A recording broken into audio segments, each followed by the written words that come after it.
So, Teisha Mataji, a very good evening to you. My name is Nicholas, and I'm very honored that I'm joined by your presences, your vibrations, and yourselves tonight. On this collective meditation, even though it's through Zoom and through the ethers, and it works, which is the most amazing thing of all. So tonight, just before we do the meditation and before we look at the Shrimataji's video, it came up a little while ago to me that some people are asking about the arti. It's in the mantra book, so there is a translation there, but not everyone's clear of why we use it, what it means, and all the rest of it. So I thought it might be useful for those who don't know much about it. Of course, there are a lot of people who know it by heart and sing it maybe every evening, but very often. So this will not be news for you, but there may be, and this is what we don't know, there may be people who don't know so much about pujas and other collective things that we do in songs and prayers and all the rest of it. So this is just I'll just give a very brief introduction, and then right at the end, after the video and after the meditation, we will look at a video which gives the tune of the arti and the translation into English, so we get an idea of what we're singing. So basically,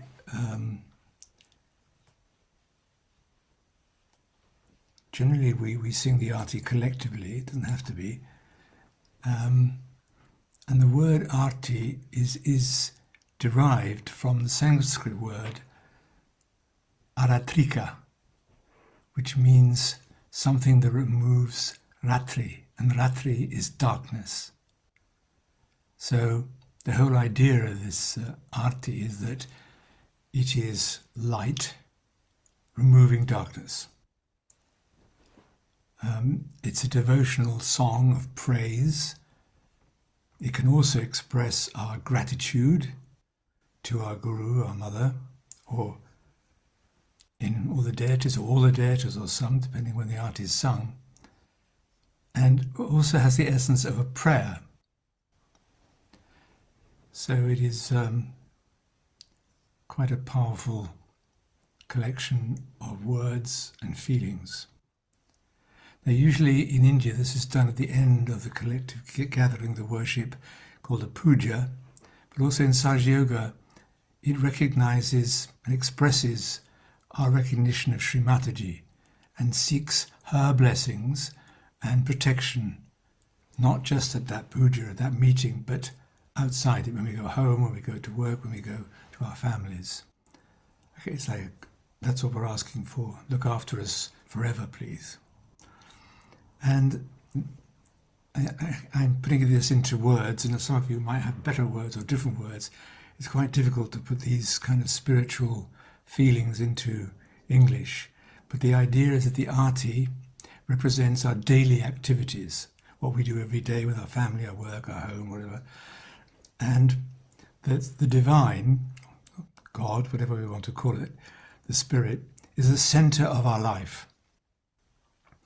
And so the attention on the divine while performing the arti reminds us to keep the divine at the center of all activities, and that routine worldly activities are of secondary importance, which doesn't feel like that when we're busy doing things and have got deadlines to meet or work to do or get the kids off to school at time, because it's very easy then to forget about that divine spark inside us or around us.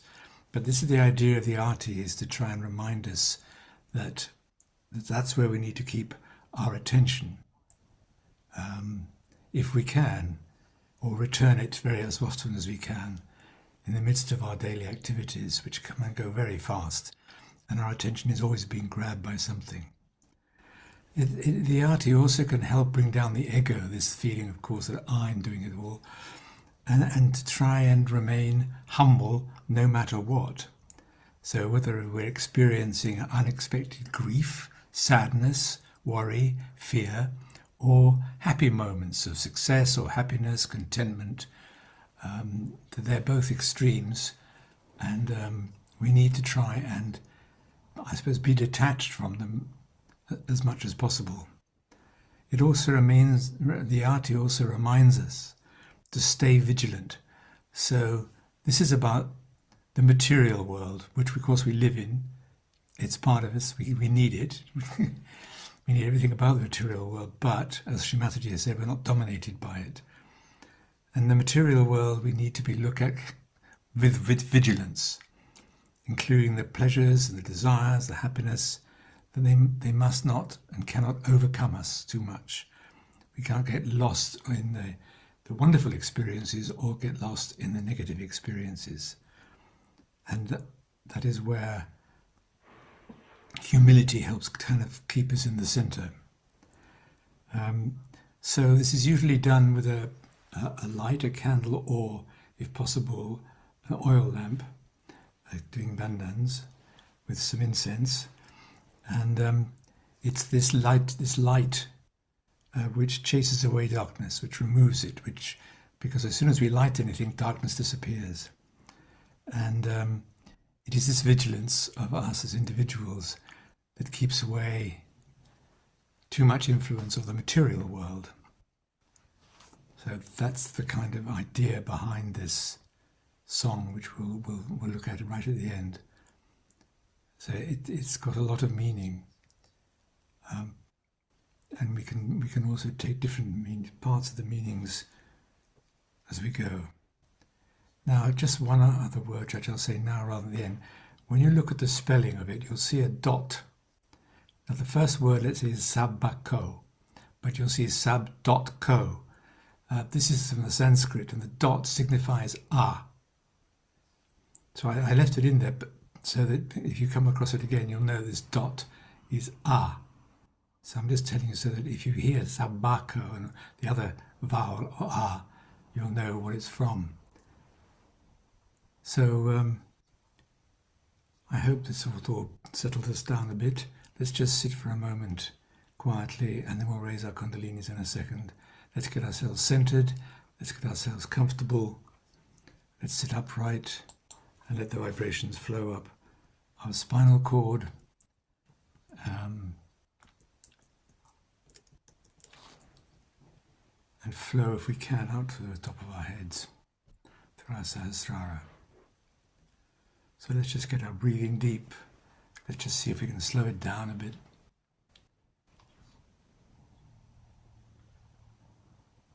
Let's get ourselves in a nice relaxed state.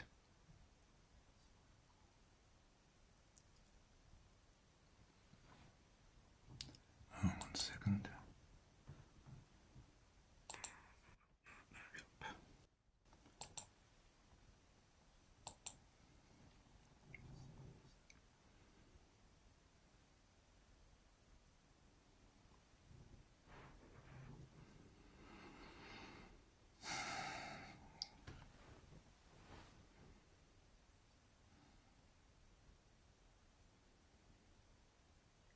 So let's try and get into our minds, our busy minds. They like to keep riding us like they're riding a horse, but we are not horses.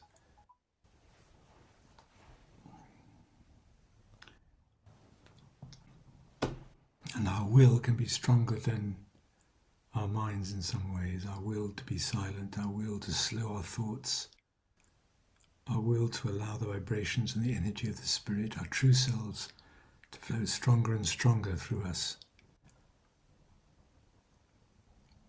into our consciousness.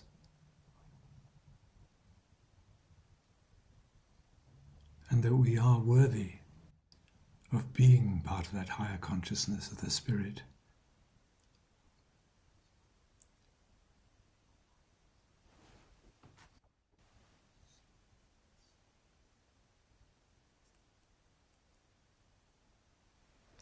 Because we are worthy, otherwise Srimataji wouldn't have spent so many years working with us, on us, and raising our kundalinis.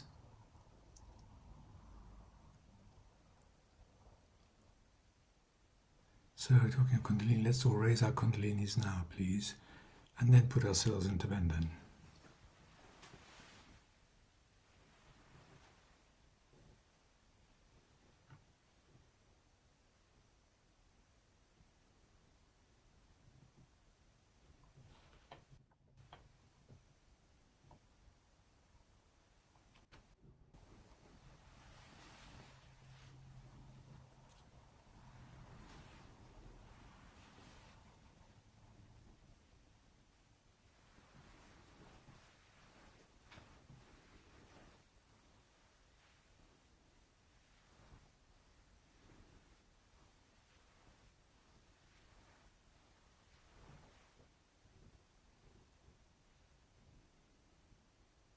So let's just sit for another moment, keeping ourselves centered.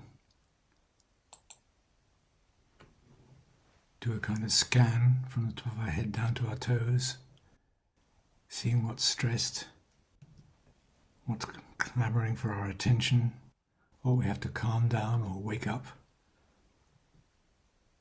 Are we on the left? Are we on the right? Are certain thoughts wanting our attention?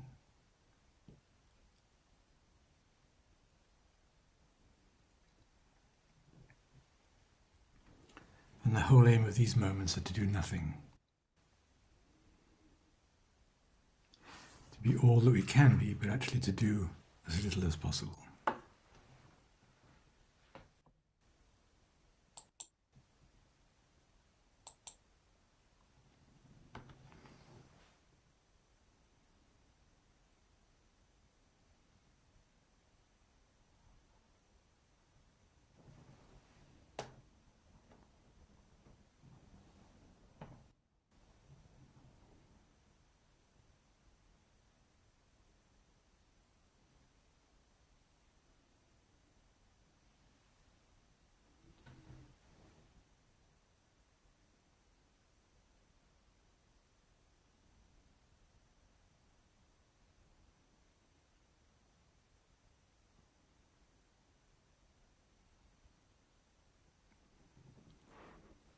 Sometimes I like to think that although we're all sitting sometimes miles away from each other, sometimes even other countries, when we go through the ethers, the extraordinary thing is about the Kundalini and our subtle systems is that they can link. We've done workshops working on people through the screen, through Zoom, and it works in ways that are very difficult to explain.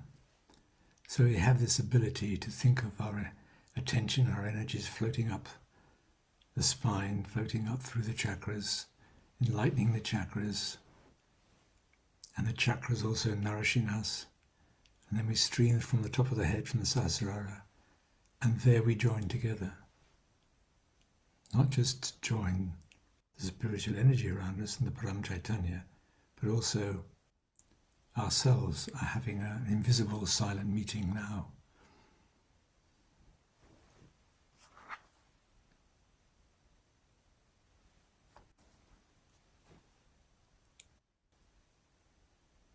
I think we have to sometimes summon up a lot of strength to do nothing. It's something we're not used to, unless we're very, very, very left-sided, which most Sahaja yogis are not. So we have to not think of doing nothing. Just not think, which is easier said than done.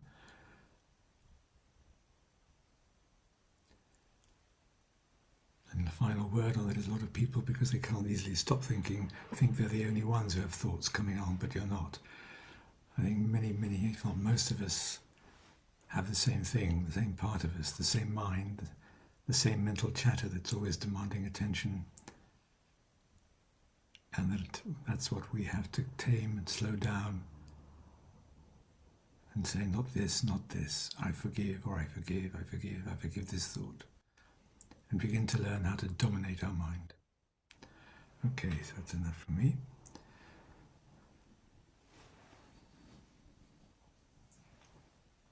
So just another couple more minutes to get us centered.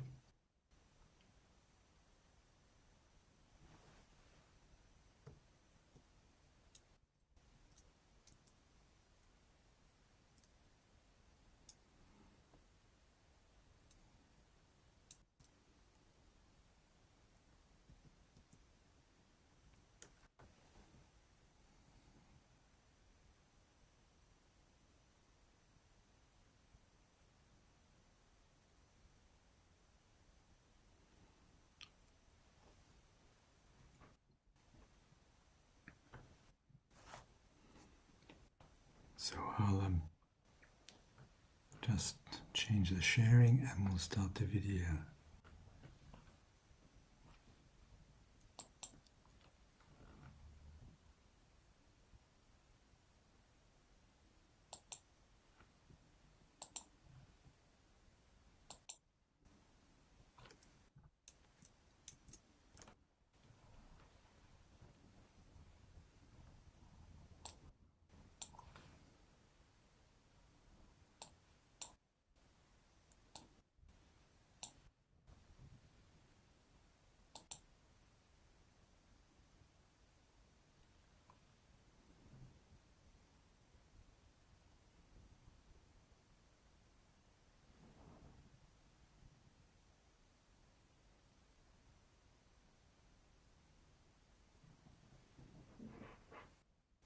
Important to understand the first rule of Sahaja Yoga is that you look at yourself.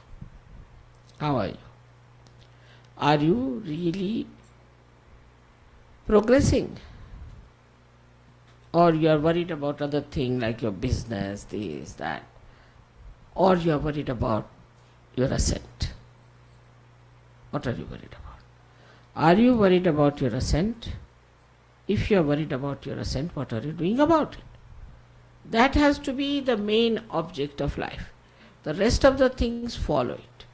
Once you ascend, the whole cosmos can look after your problems. But you must ascend into the kingdom of God. That's the main point is. So, first of all, you have to ascertain about yourself. Am I ascending? Am I transforming? Am I giving up all my bad habits? Am I getting rid of my temper? Am I getting peaceful? Am I now sweet? Or am I now still the same horrible criticizer of others? Just put your attention to yourself and see for yourself. It's like a mirror. You start seeing yourself in the mirror, what's wrong with you. And then you try to correct it. Now the question is about how we deal with each other in Sahaja Yoga, how we live with each other, how we talk to each other. What is the net result? Do we have a complete rapport with other Sahaja Yogis in the same city?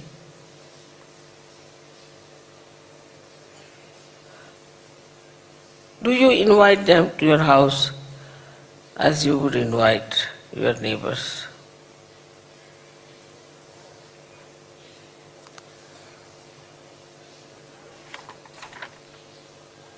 In any matter whatsoever pertaining to any matter whatsoever, the relations have nothing to do with you. That's how you will start getting detached and not worrying about it. The description I've given now of people who are left-sided, actually, they have attachments of the left side. The right side attachments are different type, as you know very well. The first one is that they are individualistic. They don't like collectivity. I think it is a force on them. It is a binding thing so that they cannot rise. Right-sided people have the biggest problem is of ego, which is all the time sitting like a snake, coiled up. Something goes wrong, suddenly it comes up, hop. And you see a snake come up now. The snake is very springy,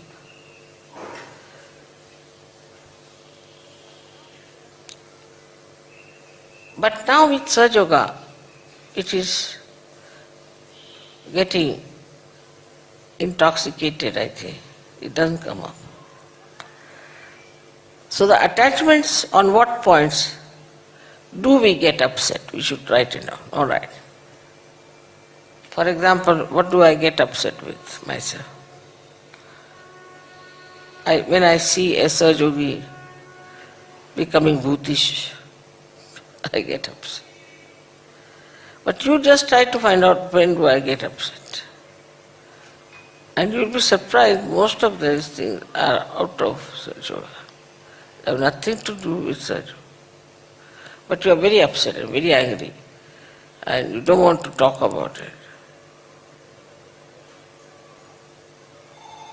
So this attitude of mind has to be changed.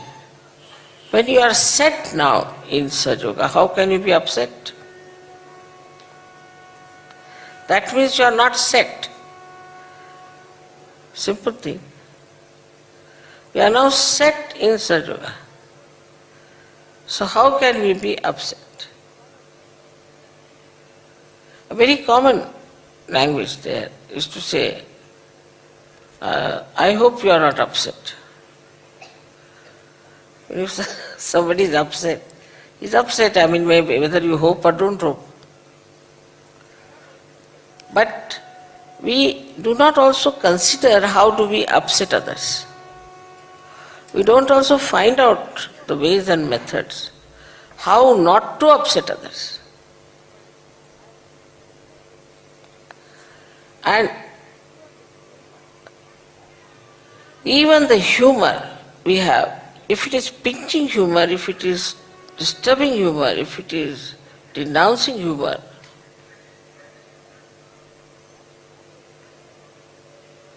that can upset a person very much. So what sort of language we speak, what sort of communication we have, what sort of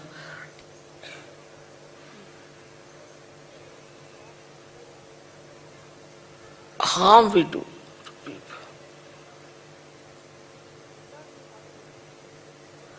You need not be hot-tempered.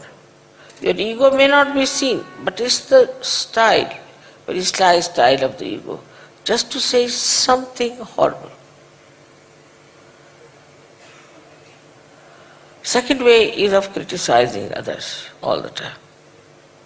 This is not good, that is not good, this is not good. Who has asked you to judge it? So you should not judge yourself. At the same time, you should not judge others and punish them.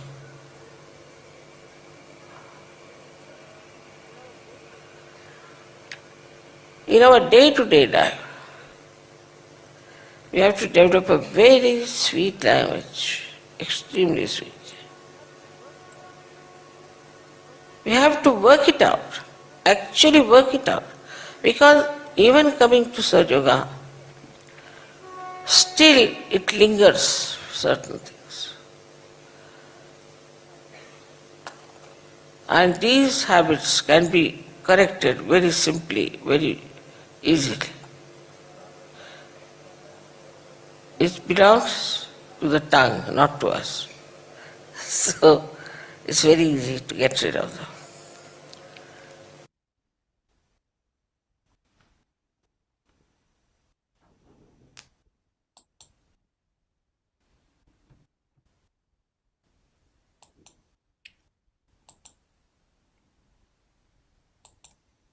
So we'll just continue in our meditative state.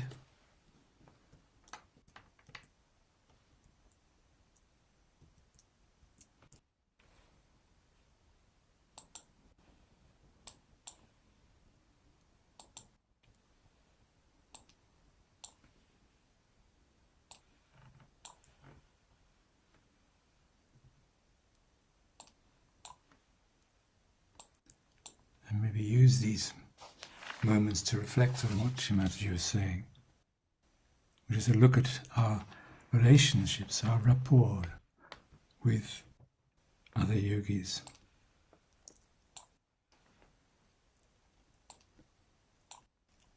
I think, generally, we probably all agree that the rapport between Sahaja-yogis is very good. But then one hears of discord in countries, nationwide, groups splitting up in small collectives, big collectives, between individuals.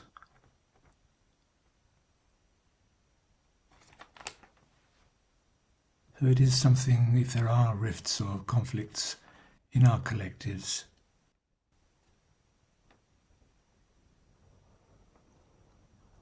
to echo one of Sri Mataji's phrases she used also in this talk, was not to judge.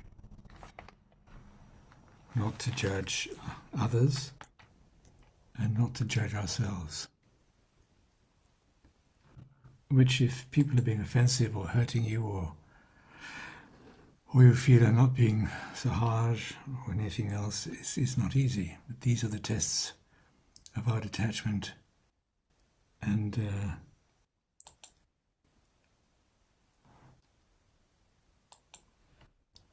our ability to be detached and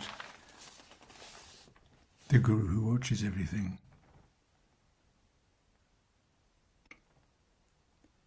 And talking of detachment, one of the first things that she said was detachment from our relations,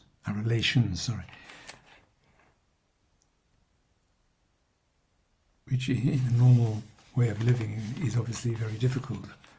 And detachment needs to be very clear what it is. It still can mean love, it still means wanting to take care of, look after, and all the other normal things to do with our relationships with our children, our wives and husbands. But the detachment is where you can look at them with that love, but not let them bring you, if they're very unhappy, for instance, not bring you down into unhappiness. Or if they're wild with joy, not to pull you out of your center into too much ecstatic behavior and joy and happiness, that you can watch it all. I think if it's a drowning man and you go and help them and you're in a panic, you're not going to be much help. But if you are calm and cool and know what to do, you'll be able to save their lives. I think that's the kind of attitude we need to cultivate within us in terms of detachment, because our relatives to us are very much our world, our family. It's a good place to start.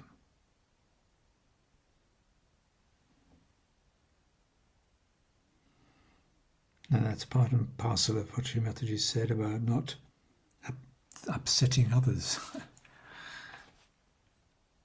I think I have, and I could think probably everyone has at certain stages upset other people, willingly or unwillingly.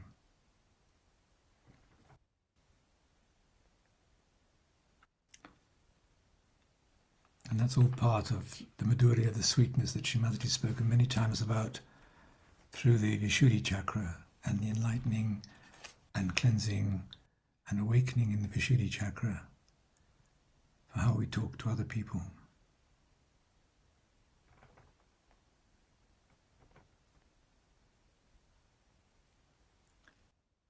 And one of the other things she mentioned was how the ego sits poised like a snake that is ready to jump.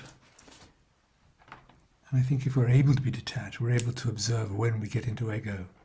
It's very subtle, and we shouldn't get guilty about it, and we shouldn't start going, oh dear, and we shouldn't be frightened of it, because it's nothing but energy. But just to be, when we can be aware of, oops, I've got a bit into ego, that's it. Once we're aware of it, we can then not let it influence us so much.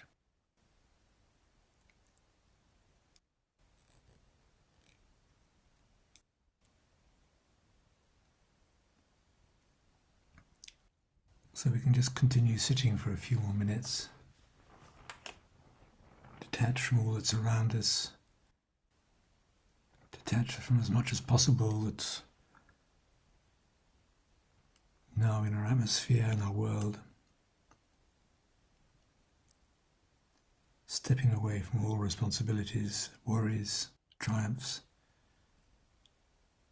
Just try and be still and get our attention all collectively up onto the Sahasrara, and then we can soar upwards together from the Sahasrara, creating divine realms and being in those divine realms of energy. It's pure energy up there, and the energy of purity.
So let's just check again where our attention's gone. Has it been pulled away to other things? Duties, responsibilities, worries, reminders, plans. So let's just bring her back to the top of the head.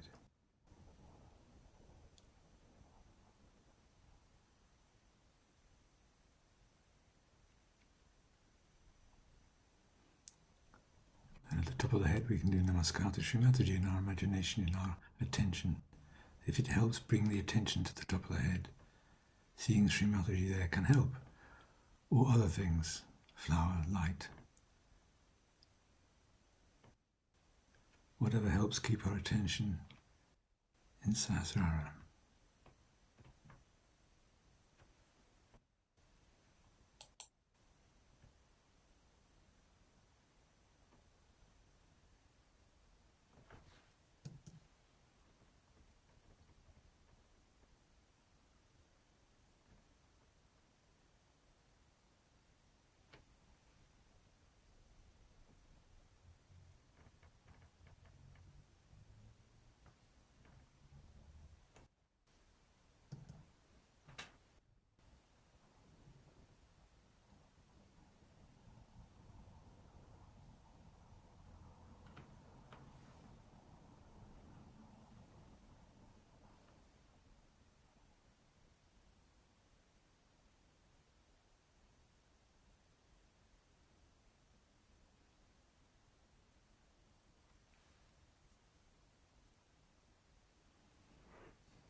So, of course, part of not judging oneself or others is the same coin as forgiving ourselves and others.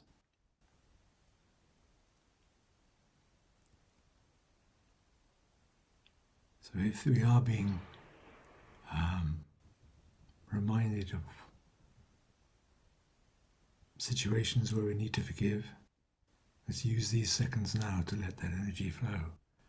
Forgive, give your love, give forgiveness, give peace. Especially to ourselves.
So I'd like just to play this video of the arti, in which there's also the words and the translation. So I think because it's a kind of instructional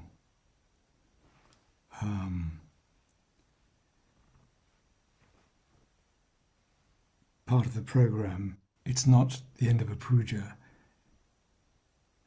I don't really feel like saying we should all stand up, which people normally do. I think one can probably just sit in meditation or join in or sing or just read, or this is like a lesson rather than a... I leave it up to the individuals, but I don't think we need to think this is part of the usual arti ritual. This is really educational to show people what it's like and how we pronounce things, the rhythm of it, etc.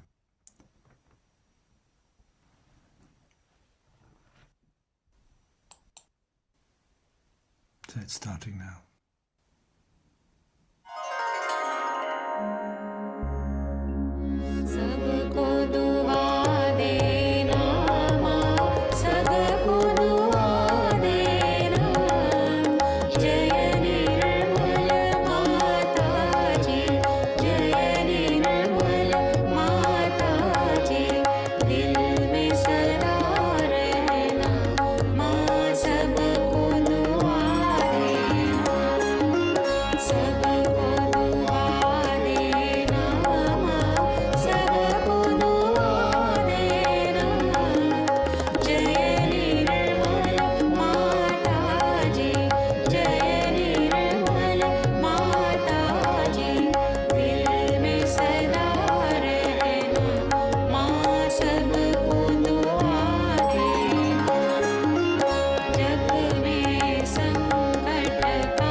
So now we could raise our kundalinis and put ourselves in bandhan again.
So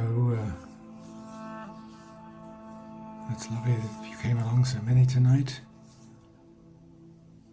It was really lovely. Thank you for coming along. So let's all go out and radiate all that flows through us and from within us. So I wish you all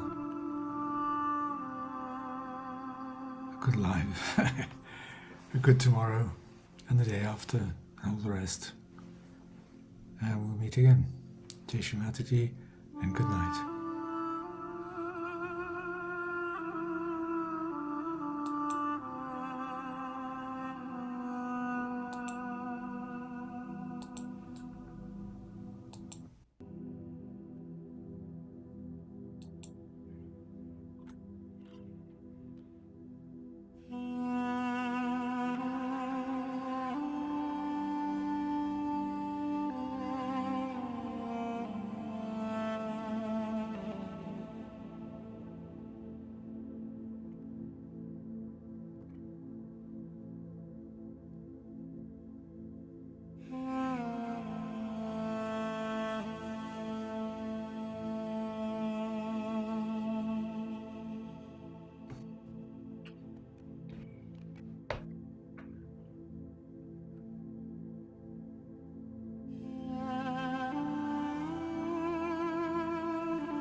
Mm-hmm.